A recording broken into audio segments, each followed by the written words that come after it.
Good morning बच्चों। तो देखिए, आज हम कक्षा 8 की विज्ञान शुरू कर रहे हैं। तो जितने भी कक्षा 8 के विद्यार्थी हैं वो ये पूरी वीडियो को देखें और साथ में ही जो ये नोट्स आप लोगों को दिए जाएंगे इनको अपनी कॉपी में उतार लें। ठीक है। तो सब चीज़ को अच्छे से समझना है और उसके बाद ही कॉपी में उतारना है। सिर्फ उतारना नहीं है, पहले पूरी वीडियो को देखना है। चलिए, तो सबसे पहले देखिए, ये नोट्स बनाए हुए हैं, इनको बाद में करेंगे। पहले आप एक बार समझ लो कि आज आपको जो जो पढ़ना है उसको समझो। ठीक है। तो पहला अध्याय हमें दिया गया है फसल उत्पादन एवं प्रबंध, यानी इसका अर्थ समझिए सबसे पहले, उसके बाद ही आगे चैप्टर में चलेंगे। तो सबसे पहले कह रहा है कि जो भी फसलें होती हैं हमारे घरों में, गेहूँ, चावल, मक्का, जो भी चीज़ें आप घर में उगाते हो, ठीक है, जो भी सब्जियां हैं आपकी, वो सारी सब्जियों का उत्पादन या जितनी भी फसलें हैं उनका उत्पादन कैसे होता है। हमारे घर में जो हमारी मम्मी और पापा होते हैं वो क्या करते हैं, किस तरह से फसल को उगाते हैं, ये चीज़ इस चैप्टर के अंदर हमें देखना है। ठीक है। क्या क्या उसमें हमें काम करना पड़ता है फसल उगाने के लिए। दूसरा, उसका प्रबंध कैसे करना पड़ता है, यानी फसल उगाने के लिए क्या क्या चीज़ें हमें चाहिए, और जब फसल उग जाती है तो उसको रखने के लिए हमें कहाँ रखना चाहिए। ठीक है, किस तरह से उसका प्रबंधन किया जाता है, यह इस चैप्टर के अंदर हम लोगों को पढ़ना है। तो सबसे पहले देखिए कि इसमें कहा क्या गया है, पूरे चैप्टर को समझते हैं। पहले जितना आज पढ़ेंगे, एक दो पन्ने आज के समझते हैं और फिर उनके नोट्स आप लोगों को ऊपर दिए गए हैं, उनको उतारना है। ठीक है। तो पहले देखिए क्या कह रहा है कि ग्रीष्मावकाश में पहेली एवं बूझो अपने चाचा के घर गए। उनके चाचा एक किसान हैं। एक दिन उन्होंने खेत में कुछ औजार देखे, जैसे कि खुरपी, दरौती, बेलचा इत्यादि, हल इत्यादि। ठीक है। तो कह रहा है कि ग्रीष्मकालीन की छुट्टियां हुई थी, गर्मियों की छुट्टियां। ग्रीष्म अवकाश मतलब गर्मियां। ठीक है, गर्मियों की छुट्टियां। तो उसमें पहेली और बोझो नाम के दो क्या हैं, बच्चे हैं, जो क्या कर रहे हैं, अपने चाचा के साथ घर गए हैं। ठीक है, गांव में गए हैं। तो उनके चाचा एक किसान है कह रहे हैं, तो किसान है तो वो खेती करते होंगे, तो उनके पास औजार भी होंगे खेती करने के लिए। तो उनने कुछ औजार देखे, जैसे खुरपी हो गया, दराती हो गया और बेलचा, हल। ये चीज़ें आपने भी देखी होंगी, हमारे गांव में भी होती हैं। तो ये सब देखा तो उनके दिमाग में आया कि जैसे ही उनने देखा तो उनने कहा, देखिए मैं जानना चाहता हूँ कि हम इन औजारों का उपयोग कहाँ और कैसे करते हैं, यानी इन औजारों का प्रयोग कहाँ होता है और कैसे होता है, ये जानने की उसके मन में इच्छा हुई। तो उसने अपने चाचा से कहा होगा, तो उसके चाचा ने उन्हें इसके बारे में बताया होगा कि इसका प्रयोग कहाँ होता है पहले, और फिर इन औजारों के बारे में भी इस चैप्टर में आप लोगों को पढ़ना पड़ेगा, इस अध्याय में। ठीक है। तो आगे देखते हैं। आप पढ़ चुके हैं कि सभी सजीवों को भोजन की आवश्यकता होती है। पौधे अपना भोजन स्वयं बनाते सकते हैं। क्या आपको याद है कि हरे पौधे अपना भोजन किस प्रकार संचालित करते हैं, और मनुष्य सहित सभी जंतु भोजन बनाने में असमर्थ हैं। तो जंतुओं के भोजन का स्रोत क्या है। ठीक है, परंतु हम भोजन ग्रहण ही क्यों करते हैं, चलिए इसको फिर देखते हैं। पहले इतने को समझिए, क्या कह रहा है कि जितने भी सजीव प्राणी हैं या जीव जंतु हैं या पौधे हैं, वो क्या करते हैं, उन्हें जीवित रहने के लिए भोजन की आवश्यकता होती है। ठीक है, क्योंकि उनको अपने कार्य करने होते हैं दैनिक जीवन के। जैसे आप लोग स्कूल आते हैं, फिर पढ़ाई करते हैं, फिर घर जाते हैं, खेलते हैं। तो इन कार्यों के लिए आपको क्या चाहिए, ऊर्जा की आवश्यकता है। और ऊर्जा आपको पता है कहाँ से मिलेगी, भोजन से। तो बता रहा है कि इसमें कि पौधे तो अपना भोजन स्वयं बना लेते हैं, और आपको याद होगा कैसे बनाते हैं, प्रकाश संश्लेषण विधि से। ठीक है, ये आप लोगों को पढ़ाया गया है पिछले कक्षाओं में। तो ये चीज़ तो आपको पता है, लेकिन आपको पता है कि मनुष्य जो है वो खुद नहीं बना सकता अपना भोजन। ठीक है, खुद नहीं बना सकता मतलब अपने शरीर के अंदर खुद नहीं बना सकता, बाहर से उसे कहीं से आवश्यकता है भोजन की, और फिर उसको पकाकर वो फिर खाएगा। तो ये चीज़ यहाँ पर कही गई है। अब बाहर से उसको ज़रूरत है किसी भोजन की, तो बाहर उसे कहीं उगाना पड़ेगा भोजन। ठीक है, गेहूँ, चावल ये सब उगाने पड़ेंगे। तो वही चीज़ यहाँ पर फसल का उत्पादन इसलिए ज़रूरी है, क्योंकि मनुष्य को क्या है, फसल की आवश्यकता है अपने दैनिक जीवन के लिए। ठीक है, ऊर्जा के लिए। तो आगे बोल रहा है, परंतु हम भोजन ग्रहण ही क्यों करते हैं। तो आगे आपको दिया गया है कि हम विभिन्न प्रकार की प्रक्रियाएं करते हैं अपनी दैनिक जीवन में, जैसे सांस ले रहे हैं आप अंदर, तो उसमें भी कुछ ना कुछ ऊर्जा लग रही है, और वो ऊर्जा हमें भोजन से ही मिलेगी। ठीक है। उसके बाद दैनिक जीवन में जो आपको मैंने बताया कि आप स्कूल आ रहे हो, स्कूल में पढ़ाई कर रहे हो, खेल रहे हो, फिर घर जा रहे हो, तो इन चीज़ों में भी ऊर्जा चाहिए, और इनके लिए भी आपको भोजन की आवश्यकता है। तो इसलिए हम लोग भोजन ग्रहण करते हैं। ठीक है, पहली बात तो ये आपको समझ में आ गई होगी। जैसे इसके अंदर कुछ लिखा है कि भोजन से प्राप्त ऊर्जा का उपयोग किन चीज़ों में किया जाता है, पाचन में किया जाता है, खाना पचता है, श्वसन में किया जाता है, और उत्सर्जन के संपादन में करते हैं। हम अपना भोजन पौधों तथा जंतुओं या दोनों से ही प्राप्त करते हैं। आप जानते होंगे कि पौधों से भी ऊर्जा मिलती है हमें, और जंतुओं से भी, दोनों से भोजन मिलता है। पौधों से भोजन मतलब जो हम फसल का उत्पादन कर रहे हैं, इससे हमें खाना जो मिलेगा उसको कहेंगे हम कि पौधों से हमें भोजन मिला है। और आपको पता है जंतुओं की बात की जाए तो जीव जंतुओं को भी कई सारे लोग खाते हैं, तो उनसे भी उन्हें ऊर्जा मिलती है, ठीक है। तो ये चीज़ें हैं, लेकिन हमारे यहाँ अध्याय में पौधों के बारे में है, जो पौधों से भोजन प्राप्त हो रहा है वो कैसे हो रहा है, उसकी प्रक्रिया क्या है, ये सब आपने इस अध्याय में पढ़ना है। तो चलिए आगे देखते हैं। फिर आगे देखिए, बोजो ने एक और प्रश्न पूछा, क्योंकि हम सभी को भोजन की आवश्यकता होता है, हम अपने देश के इतने अधिक लोगों को भोजन किस प्रकार उपलब्ध करा सकते हैं। अब यहाँ पर आता है सबसे मेन बात, फसल का उत्पादन क्यों जरूरी है, तो आपको पता चल गया, अध्याय का नाम था, ठीक है। तो अब क्या है, आपको ये जानना है कि ये फसल का उत्पादन तो ठीक है, हो गया है। आगे पे आपको प्रबंध के बारे में जानना है कि कैसे इसका प्रबंधन किया जाए, सभी लोगों तक जो भोजन को पहुंचाना है, उत्पादन करना है। और इतने सारे हमारे देश में, जानते हो भारत देश में कितने ज़्यादा लोग हैं, इन सभी लोगों तक भोजन पहुंचाना है। हर कोई व्यक्ति फसल का उत्पादन नहीं करता, आप जानते हो। जो गाँव में रहते हैं वही लोग फसल का उत्पादन करते हैं, जो शहरों में रहते हैं वो तो फसल का उत्पादन कर ही नहीं पाते, क्योंकि उनके पास खेती ही नहीं है, खेत ही नहीं है, तो वो खेती कहाँ से करेंगे, ठीक है। तो इसलिए क्या करना है, जो गांव में लोग रह रहे हैं उन्हीं को उत्पादन करना है सभी के लिए। तो उसको किस तरह से उसका प्रबंधन किया जाए, किस तरह से उसे उगाया जाए और कितना ज़्यादा उगाया जाए, और देश के विभिन्न हिस्सों में किस तरह से पहुंचाया जाए, ये सब चीज़ें आगे अब बतानी है किसको, भोजो को, उसके चाचा ने, ठीक है। तो अब इसके बारे में हम देखते हैं आगे।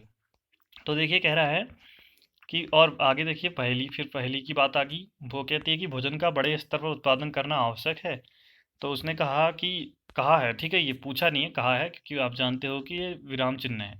तो वो कह रही है कि भोजन का बड़े स्तर पर उत्पादन करना जरूरी है, क्योंकि उन्हें पता है कि हमारे देश में इतने सारे लोग रहते हैं, तो सभी के लिए भोजन उपलब्ध कराना है, तो उगाना भी पड़ेगा।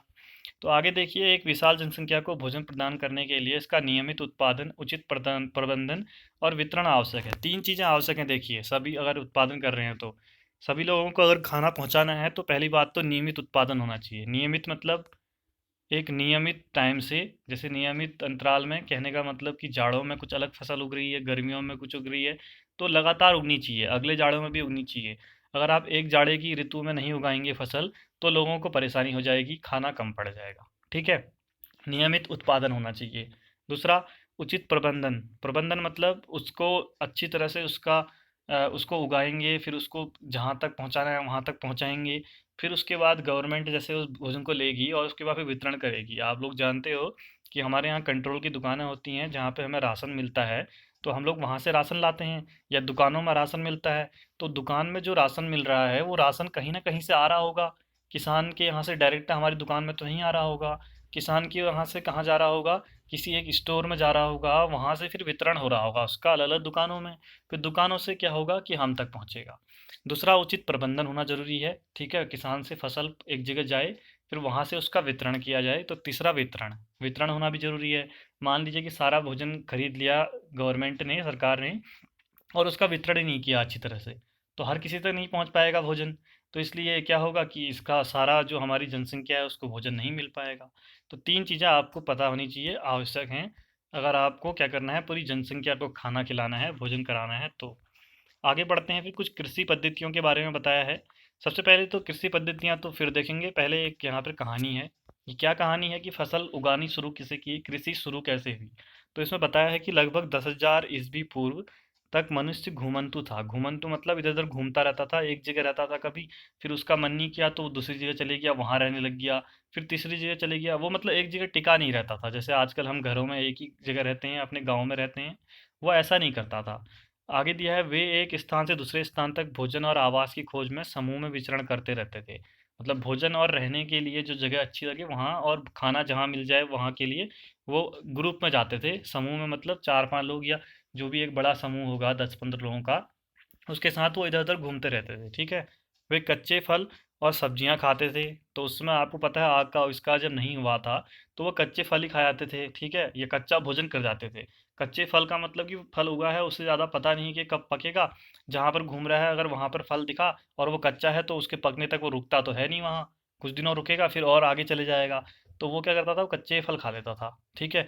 और उन्होंने भोजन के लिए जंतुओं का शिकार करना प्रारंभ किया। अब जब उन्हें बताइए भोजन, जब वो उगा नहीं रहा है फसल, तो भोजन जो प्रकृति में उग रहा है, कुछ फल उग रहे हैं, सब्जी तो उग नहीं रही होगी इस तरह की, तो जो फल भी उग रहे हैं वो कम उगेंगे, ठीक है, लोग ज़्यादा हो जाएंगे, और वो उगा नहीं रहे हैं, तो क्या होगा, खाना कम है। तो उन्होंने शिकार करना सीख लिया जंतुओं का, इस तरह से वो मांसाहारी हो गया शाकाहारी से, ठीक है। उसके बाद कालांतर में खेती कर चावल, गेहूं एवं अन्य खाद्य फसलों को उत्पादित कर सके, इस प्रकार कृषि का प्रारंभ हुआ। तो अब उसे पता चला कि भैया अगर उत्पादन नहीं करेंगे फसल का तो खाएंगे क्या, ठीक है, जीव जंतुओं को मारकर कब तक जिएंगे। तो उन्होंने क्या किया कि क्या करना शुरू किया, चावल, गेहूं और अन्य खाद्य फसलें उगाना शुरू किया। इस तरह से हमारे पूरे ये जो हमारा विश्व है इसमें कृषि जो हुई इसका प्रारंभ हुआ। ठीक है, पूरे विश्व की बात हो रही है, भारत की ही बात नहीं, हर जगह पर इसलिए कृषि शुरू हुई कि उन्हें खाना चाहिए था। अब कृषि वो करेंगे तो एक जगह पर ही करेंगे ना, ऐसा तो नहीं है कि आज यहाँ कृषि करी कल दूसरी जगह कृषि करी, तो इस कृषि को उगने में तो समय लगेगा ना कुछ। तो इसलिए उसने एक ही जगह रहना भी शुरू कर दिया। ठीक है, तो इस तरह से आगे को ये चला। तो आगे देखते हैं फसल के बारे में। चैप्टर का नाम फसल उत्पादन है, तो फसल के बारे में हमें पता होना चाहिए। तो देखो क्या कह रहा है, फसल किसे कहते हैं। अब मान लीजिए कि आपसे कहूँ मैं गेहूँ उगाओ, तो आप क्या करोगे, बहुत सारे गेहूँ के पौधों को उगाओगे ना एक बड़े जगह में, तभी तो उसको आप कहोगे हाँ हमने गेहूँ उगाए हैं। आप ऐसा तो नहीं करोगे कि 4 आपने उठाए उसके पौधे और 4 पौधे लगा दिए, तो उनसे 4 दाने या 10 दाने ही तो होंगे गेहूं के, तो उसे तो आप फसल नहीं कहोगे। तो फसल किसे कहते हैं, जब एक ही किस्म के पौधे किसी स्थान पर बड़े पैमाने में उगाए जाते हैं तो इसे फसल कहते हैं। यानी आपने अगर एक बड़े पैमाने पर एक ही जगह पर एक ही प्रकार की फसल को उगाया, अगर आलू उगाने हैं तो एक पूरे खेत में आपने आलू उगाए, तो उसको आप फसल कहेंगे। समझ गए। ऐसा नहीं कि आपने दो पौधे उगा दिए, 4 पौधे उगा दिए, तो उसे फसल नहीं कहेंगे। ठीक है, समझ गए हो ना। उदाहरण के लिए गेहूं की फसल का अर्थ है कि खेत में उगाए जाने वाले सभी पौधे गेहूं के हैं, ये कहना चाह रहा है। और एक खेत में आपने गेहूं ही गेहूं के पौधे उगा रखे हैं पूरे, और बड़े पैमाने पर एक पूरे खेत में उगाए हैं, तभी उसको गेहूं की फसल कहोगे। समझ गए ना, फसल किसे कहते हैं, जब एक बड़े पैमाने पर एक ही किस्म के पौधों को उगाया जाता है तो उसे क्या कहेंगे, फसल कहेंगे। गेहूँ, चावल, किसी की भी आप धान, ठीक है, किसी के भी पौधे उगा सकते हो। आगे लिखा है, आप जानते हैं कि फसलें विभिन्न प्रकार की होती हैं, जैसे कि अन्न, सब्जियां एवं फल। तो आपको पता है कि या तो अन्न मतलब इसमें आ जाएगा गेहूँ चावल, सब्जियां आप जानते ही हैं, और फल ये भी हो सकते हैं। इस तरह से कई सारी फसलें हो सकती हैं, ऐसा ज़रूरी नहीं है कि फसलों में सिर्फ गेहूँ चावल आटा यही आई चीज़ें आती होंगी, सारी आएंगी। ठीक है, फसलों में आपका जो भी चीज़ आप उगाते हो सब आएगा, फल भी उगाते हैं, सब्जियां भी उगाते हैं। जिस मौसम में ये पौधे उगाए जाते हैं उसके आधार पर हम फसलों का वर्गीकरण करते हैं। अब देखिए अलग अलग मौसम होते हैं, आपको पता है, वर्षा ऋतु, ग्रीष्म ऋतु और शीत ऋतु, इस तरह से 3 ऋतुएं हमारे देश में होती हैं। तो इन अलग अलग ऋतुओं में अलग अलग प्रकार की फसलें उगाई जाती हैं, तो उसके आधार पर उनके नाम भी अलग अलग रखे गए हैं। जाड़े में उगाई जाने वाली जो शीत ऋतु होती है, शीत मतलब जाड़ा, तो जाड़े की ऋतु में जो फसल उगाई जाती है उसको रबी की फसल कहते हैं, नाम दिया गया है, याद रखना हाँ। और उसके बाद आप लोगों को पता है दूसरा, वर्षा ऋतु में अगर कोई फसल उगाई जाती है तो उसको क्या नाम देते हैं, इस तरह से अलग अलग नाम दिए गए हैं। ठीक है, समझ रहे हैं। अभी आगे देखते हैं क्या क्या नाम है। आगे देखिए, भारत एक विशाल देश है, यहाँ ताप, आर्द्रता और वर्षा जैसी जलवायु परिस्थितियाँ एक क्षेत्र से दूसरे क्षेत्र में भिन्न हैं, अतः देश के विभिन्न भागों में विविध प्रकार की जलवायु पाई जाती है। तो आगे देखिए क्या लिखा है, भारत एक बहुत बड़ा देश है, तो आपको पता है यहाँ ताप मतलब गर्मी, आर्द्रता मतलब जो हवा हवा में पानी होता है या ठंडा होता है, ठीक है वो, और वर्षा, ऐसे कई इस तरह की परिस्थितियाँ होती हैं। मान लीजिए कि जब हमारे यहाँ जाड़ा हो रहा है तो हो सकता है कि भारत के दूसरे हिस्से पर वहाँ गर्मी पड़ रही हो। जैसे आप लोगों को पता है कि यहाँ पर जहाँ हम रह रहे हैं पहाड़ों में, यहाँ जाड़ा है, ठीक है, यहाँ ज़्यादा गर्मी नहीं होती। लेकिन आप जानते हो प्लेन्स में दिल्ली को जाओगे तो आपको पता है वहाँ तो काफ़ी ज़्यादा गर्मी है, तो वहाँ दूसरी फसल उग रही होगी, यहाँ दूसरी फसल उगती है। जैसे यहाँ पर आप लोग देखेंगे तो आपको पता है कि कई सारी फसलें, जैसे लीची हो गई, वो गर्म इलाकों में उगती है, तो उसे आप यहाँ नहीं उगा सकते, उसके लिए गर्म इलाक जगह चाहिए। ठीक है, तो अलग अलग तरह की फसलों के लिए अलग अलग तापमान, अलग अलग चीज़ें चाहिए होती हैं। तो आगे कह रहा है कि इस विविधता के बावजूद मोटे तौर पर फसलों को 2 वर्गों में बांटा गया है। यहाँ 2 ही वर्ग दिए हैं, वैसे आप टोटल 3 वर्ग होते हैं, क्योंकि आपको पता है 3 तरह की ऋतुएं हैं, तो 3 तरह की क्या होंगी, आपकी फसलें भी होंगी। लेकिन 2 वर्ग दिए हैं तो फिलहाल हम 2 ही वर्ग पढ़ेंगे। जैसे पहला खरीफ की फसल है, दूसरा है रबी की फसल। तो आपको पता है खरीफ की फसल जो होती है वो आपकी उगाई जाती है वर्षा ऋतु में। ठीक है, खरीफ की फसल कब उगाई जाती है, वर्षा ऋतु में। और रबी की फसल अभी बताया था मैंने आपको, शीत ऋतु यानी जाड़े की ऋतु में, जब ठंडा होता है तो उस समय रबी की फसल उगाई जाती है। तो ये चीज़ आप जल्दी समझोगे क्योंकि आप जानते हो कि हम लोग खेती करते हैं। तो देखिए, खरीफ की फसल वह फसल जिन्हें वर्षा ऋतु में बोया जाता है, खरीफ की फसल कही जाती है। ठीक है, क्योंकि वर्षा में पानी की ज़्यादा आवश्यकता होती है इन्हें, तभी ये उगती हैं। जो हमें पता है कि भारत में जो है वर्षा की ऋतु जून से सितंबर तक होती है। अब ध्यान देना, अलग अलग देशों में वर्षा की ऋतु अलग अलग समय में होती है। यह हमें सोचना कि जब बारिश, यहाँ बारिश हो रही है, वर्षा ऋतु चल रही है भारत में, तो हो सकता है कि अमेरिका में या दूसरे देशों में भी क्या हो, वर्षा की ऋतु ही चल रही हो। ऐसा जरूरी नहीं है। कुछ देशों में हो सकता है उस समय गर्मी चल रही हो। ठीक है। अलग अलग देशों में अलग अलग क्या होता है, ऋतुएं चलती हैं अलग अलग मौसम में। ठीक है। ऐसा नहीं है कि वर्षा ऋतु एक बार अगर भारत में चल रही है तो पूरे विश्व में वर्षा ऋतु ही चल रही होगी। अधिकतर देशों में वर्षा ऋतु चल रही होगी, बहुत सारे देशों में। और बहुत सारे देशों में हो सकता है गर्मी की ऋतु चल रही हो। समझ रहे हैं ना? ये चीज़ें ध्यान रखना। ये क्या है, हमारे मौसम पर क्या करता है, डिपेंड करता है कि कैसा मौसम चल रहा है। समझ रहे हो? तो इसलिए यहाँ लिखा गया है कि भारत में जो वर्षा ऋतु है ये सामान्यतः जून से सितंबर तक होती है। ठीक है, आपको पता ही है। अभी गर्मी चल रही है, जून जुलाई अगस्त आते ही बारिश शुरू हो जाएगी। तो सामान्यतः जून से सितंबर तक है। हो सकता है कि यहाँ पहाड़ में जून ना होके सितंबर से थोड़ा आगे चले जाती हो वर्षा ऋतु। ठीक है। थोड़ा आगे पीछे हो सकता है, लेकिन पूरे भारत को देखा जाए तो अधिकतर जगहों पर जून से सितंबर तक वर्षा ऋतु होती है, ये ध्यान रखना है।